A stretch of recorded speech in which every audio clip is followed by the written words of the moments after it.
नमस्कार दोस्तों, स्वागत है आप सभी का एक और YouTube वीडियो में। और जैसा कि हम सब जानते हैं, चैंपियंस ट्रॉफी अपने आखिरी पड़ाव पे आ चुका है। तो आज हम उसी के बारे में बात करने वाले हैं, नॉकआउट्स के बारे में बात करने वाले हैं। तो let's start with the semifinal one. 19 नवंबर क्या रिक्रिएट होगा वापस से या फिर नहीं? ट्रेविस हेड वहीं के वहीं हैं, रोहित शर्मा वहीं के वहीं हैं। तो लेट्स स्टार्ट विद अनुराग, क्या लगता है सेमीफाइनल वन को लेके जो भी आपकी आशंकाएं हैं? जी, मुझे ऐसा लगता है अच्छा सेमीफाइनल होगा। क्योंकि ऑस्ट्रेलिया हमेशा फाइट देती है। लेकिन क्योंकि उन्हें पाकिस्तान से दुबई आके वहां मैच खेलना है, जिस कंडीशंस में इंडिया इतने सारे मैचेस खेल चुकी है पहले से, और उन्होंने वहां का कोड क्रैक कर लिया है।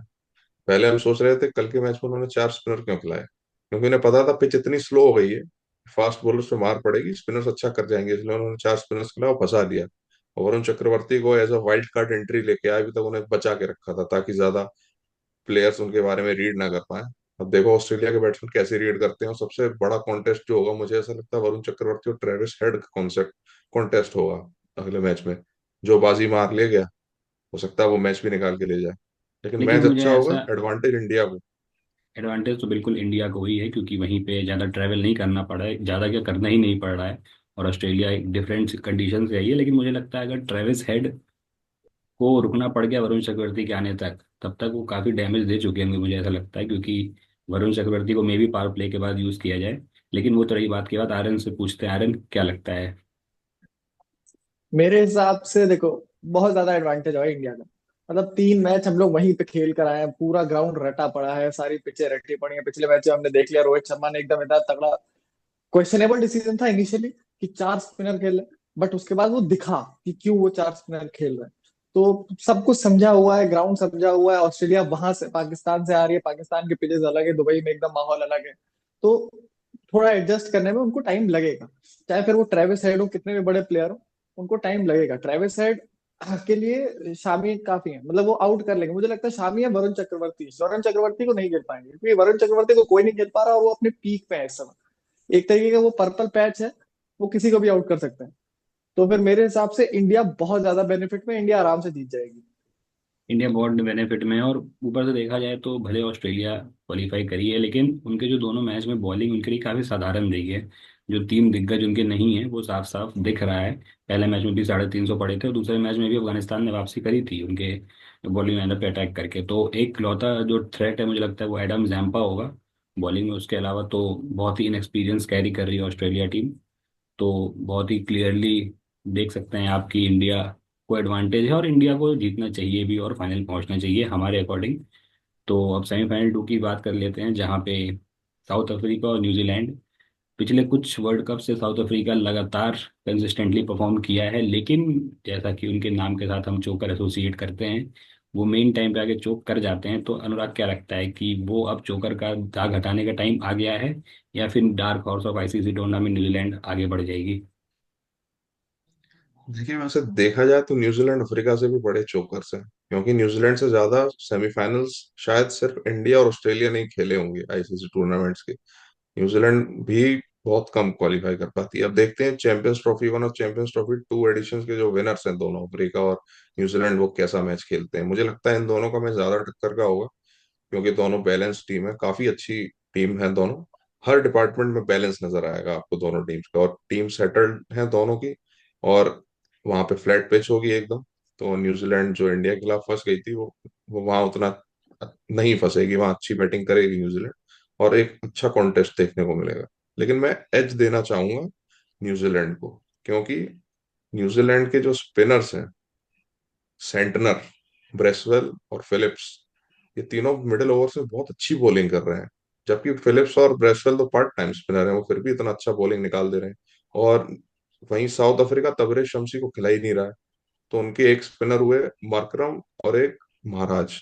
महाराज पे मुझे भरोसा, अच्छी बॉलिंग करेंगे, लेकिन मार्करम मुझे उतना नहीं समझ में आते हैं। तो देखो, जो मिडिल ओवर्स अच्छे खेल जाएगा वो अपना मैच निकाल लेगा। मैं न्यूजीलैंड को एज देना चाहूंगा इस मैच में। बहुत अच्छा पॉइंट बोला अनुराग ने, क्योंकि जहां तक हमने देखा कि उतनी मदद नहीं मिल रही है, फिर भी सैंटनर, ब्रेसवेल और फिलिप्स काफी टाइट बॉलिंग कर रहे हैं। और इतने आसानी से रन लीक नहीं कर रहे, और सैंटनर उसके लिए जाने भी जाते हैं, और कैप्टेंसी भी बहुत अच्छी कर रहे हैं with the help of Ken Williamson, seniors like Daryl Mitchell. तो एडवांटेज अनुराग के हिसाब से न्यूजीलैंड पे जाएगा। आर्यन, क्या लगता है आपको? मेरे हिसाब से देखो, साउथ अफ्रीका चोक करेगी, लेकिन फाइनल में करेगी इंडिया के अगेंस्ट।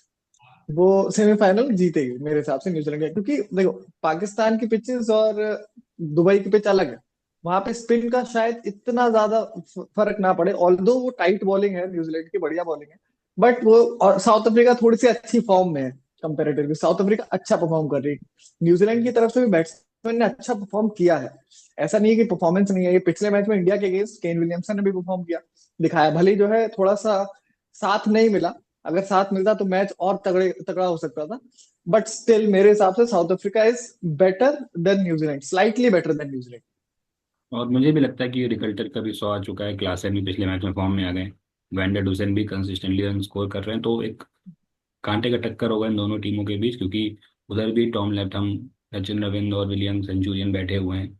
तो एक अच्छा मुकाबला देखने को मिलेगा, और मैं एक्सपेक्ट कर रहा हूँ कि इंडिया ऑस्ट्रेलिया से अच्छा मुकाबला हमें सेमीफाइनल 2 में देखने को मिलेगा, क्योंकि मुझे भी ऐसा लगता है कि सेमीफाइनल 1 इंडिया डोमिनेट करेगी। तो let's come to the prediction time. क्या लगता है अनुराग, सेमीफाइनल 1 का विनर कौन होगा, 2 का विनर कौन हो, और फाइनल्स में कौन खेलेगा? Semifinal 1 India, semifinal 2 New Zealand. सन 2000 की तरह इंडिया न्यूजीलैंड का फिर से चैंपियंस ट्रॉफी का फाइनल होगा। फाइनल होगा। और आर्यन क्या लगता है? मेरे हिसाब से semifinal 1 India, semifinal 2 South Africa, और फिर इंडिया साउथ अफ्रीका का फाइनल होगा। मुझे भी ऐसा लगता है कि सेमीफाइनल 1 इंडिया जीतेगी और 2 अफ्रीका डोमिनेट कर जाएगी न्यूजीलैंड के ऊपर। तो देखते हैं क्या होगा, हम आपको मिलेंगे सेमीफाइनल 1 2 के बाद। हाँ अनुराग। एक, आप दोनों से एक सवाल करना चाहता हूँ। जैसे काफी सोशल मीडिया पे एक वो वाद विवाद चल रहा है कि इंडिया एक ही वेन्यू पे अपने सारे मैचेस खेल रहा है, तो एक इंडिया को अनफेयर एडवांटेज है। आप लोगों का क्या टेक है इस पे? तो स्वप्निल। मुझे ऐसा लगता है कि अनफेयर एडवांटेज से कहना गलत होगा, क्योंकि जो सारे जितने भी स्टेक होल्डर्स थे टूर्नामेंट से पहले, वो ही इस बात पे एग्री किए थे कि ठीक है, अगर होना होता तो पूरा टूर्नामेंट ही दुबई में करा लेते हैं, उसमें कोई प्रॉब्लम नहीं थी। क्योंकि जो सारे बोर्ड्स थे उनको पता था कि कभी ना कभी हमें ट्रैवल करना पड़ेगा और इंडिया वहीं पे रह के खेलेगी, इंडिया के पास तो दूसरा कोई ऑप्शन है नहीं। और इंडिया की खाली यही शर्त थी कि हम यूएई में खेलेंगे या फिर किसी भी न्यूट्रल वेन्यू पे खेलेंगे। तो जब सारे बोर्ड्स ने ये बात मानी कि ठीक है, हमें ट्रैवल करने में कोई दिक्कत नहीं है, तो इतना वाद विवाद का टूर्नामेंट के बीच में कोई पॉइंट मुझे समझ नहीं आता है। रही बात अनफेयर एडवांटेज की, तो कहीं ना कहीं इंडिया को स्लाइटली एडवांटेज थोड़ा है, क्योंकि क्योंकि मेडोला टूर्नामेंट उनको ट्रैवल नहीं करना पड़ता है, और कंडीशंस काफ़ी सूटेबल हैं और काफ़ी यूज टू हो चुकी है इंडिया उस कंडीशन से, चाहे वो वेदर हो चाहे वो पिच हो। तो थोड़ा सा एडवांटेज ज़्यादा इंडिया के पास है, लेकिन उतना बड़ा कोई बहुत कंसर्न नहीं है। अगर इसको कंसर्न बनाना था तो टूर्नामेंट से पहले बनाना था, ना कि टूर्नामेंट के बीच में। सेम ही है मेरा भी, लाइक सेम ही रिस्पॉन्स रहेगा इस पे, कि अगर इस चीज का कंसर्न था तो जब इतना डिस्कशन चल रहा था 3-4 महीने, बहुत बस एकदम शोर मच रहा था कि जो है ये है, इंडिया वहां खेलेगी या नहीं खेलेगी, पाकिस्तान जाएगी या नहीं जाएगी, उस टाइम सारे बोर्ड्स आ सकते थे। उस टाइम जो भी प्लेयर जिसे भी थोड़ा सा भी वो हो रहा था, वो अपने बोर्ड को अप्रोच करता। लेट्स से मैं सीधा नाम लूं, पैट कमिंस ने कहा था, तो पैट कमिंस को अगर थोड़ा सा भी ये लग रहा था तो पैट कमिंस को अपने बोर्ड को अप्रोच करना चाहिए था कि इस चीज को डिसएग्री करें। तो बोर्ड ने डिसएग्री नहीं किया, सबने एक साथ एग्री किया, इंडिया जाके दुबई खेली। और दूसरी चीज, अगर इंडिया पाकिस्तान में भी खेलती, इंडिया पाकिस्तान सब कॉन्टिनेंट्स है, वो ज्यादा डिफरेंस नहीं होता पिचेस में। तो मेरे हिसाब से इतना ज्यादा अनफेयर एडवांटेज नहीं है। लेकिन हाँ चलो, थोड़ा सा मान सकते हैं कि है एक ही ग्राउंड पे सारे मैच खेलना एंड एवरीथिंग। बट ये चीज तो फिर ऐसे भी हो जाती है ना, वर्ल्ड कप 2023 का इंडिया में हुआ था, तो उनका तो होम ही टूर्नामेंट था, होम ही वर्ल्ड कप था, उनको तो पूरा एडवांटेज था कि सब कुछ। ऐसे तो हमेशा एक होम टीम को रहता है, पाकिस्तान को भी तो था, पाकिस्तान फिर भी बाहर हो गई। तो अब करने को क्वेश्चन, हजार मुझे क्वेश्चन कर मैं सकते हो। मुझे लगता है कि एक चीज जो मे भी हो सकता था कि इंडिया दुबई के अलावा शारजाह पे भी खेल सकती थी, मतलब एक दो वेन्यूज और बढ़ा सकते थे, लेकिन खैर ये तो उनके उनका डिसीजन था। लेकिन मुझे ऐसा लगता है कि अगर इतनी ही वाद विवाद करनी थी तो इस बात पे करते कि इंडिया को भी ट्रैवल करवाओ, शारजाह पे उन्हें भेजवाओ, क्योंकि दुबई में ठीक ठाक स्टेडियम्स हैं। तो ये चीज़ किया जा सकता था, लेकिन नहीं किया गया, वो उनका डिसीजन था। जी, मेरा ये टेक है इस पे कि इंडिया को एडवांटेज तो है, क्योंकि एक ही पिच पे सारे मैचेस इंडिया खेल रही है, वहीं डेली प्रैक्टिस कर रही है, वहीं रहना, उसे कहीं ट्रेवल नहीं करना, एडवांटेज है इंडिया को। लेकिन ये सर्कमस्टेंशियल एडवांटेज है, due to some certain circumstances India को वहाँ खेलना पड़ रहा है ना। क्योंकि या तो पूरा ही टूर्नामेंट पाकिस्तान से बाहर होता तो वो उनके लिए भी अनफेयर होता है ना। तो सिर्फ इंडिया के मैचेस बाहर हो रहे हैं, तो इससे पाकिस्तान का भी फायदा, इंडिया का फायदा, बीच का रास्ता निकाला गया। लेकिन मेरा कहना यह है कि पाकिस्तान जैसे देशों में आईसीसी टूर्नामेंट होने ही नहीं चाहिए जिनके पास बेसिक फैसिलिटीज ही ना हो। तो आगे से आईसीसी को ध्यान रखना चाहिए कि ऐसे देशों में आईसीसी टूर्नामेंट होस्ट ही ना हो, ताकि इस तरीके की बातें उठे ही ना। आप उनको होस्टिंग राइट्स उनके पास हैं, उनको उनका शेयर पैसा दीजिए, उसके कोई दिक्कत नहीं है। लेकिन टूर्नामेंट वहां ना करा के यूएई जैसे या किसी न्यूट्रल कंट्री में कराइए, ताकि इस तरीके के अनफेयर एडवांटेज के क्वेश्चंस उठे ही ना। अनफेयर एडवांटेज है नहीं, ये सर्कमस्टेंशियल एडवांटेज है, मैं ये कहना चाहता हूँ। बिल्कुल सही बोला और सही बात है। जैसा कि हमने उस दिन भी देखा कि जो बारिश हुआ उसके आधे घंटे बाद ही डिसाइड कर दिया गया कि अभी मैच रद्द कर दिया गया है। बल्कि हम ये एक्सपेक्ट करते हैं कि ऑस्ट्रेलिया इंग्लैंड का तो सुपर सॉपर हमसे बहुत एडवांस होता है। इवन इंडिया के कुछ जगह हैं जैसे चिन्मय स्वामी हो गया, वानखेड़े हो गया, बहुत अच्छा ड्रेनेज सिस्टम है। वहां पे हम देख रहे थे कि वाइपर से पानी हटा रहे थे और स्पंज लेके से पानी हटा रहे थे, तो साफ साफ दिख रहा था कि वो सिस्टम उतना ज्यादा एडवांस नहीं हो पाया है। तो सही बात है, आईसीसी को ये सब पैरामीटर्स देखना चाहिए बिफोर कंक्लूडिंग कि यहाँ पे टूर्नामेंट अरेंज करवाएंगे। बाकी ये सब बातें तो आगे चलती रहेगी। आज की वीडियो के लिए इतना ही। आप अपने ओपिनियन जरूर हमें कमेंट भाई मैं सेक्शन एक चीज में बोलूँ, मैं एक बताएं। चीज बोलूँ, आ रहे हैं।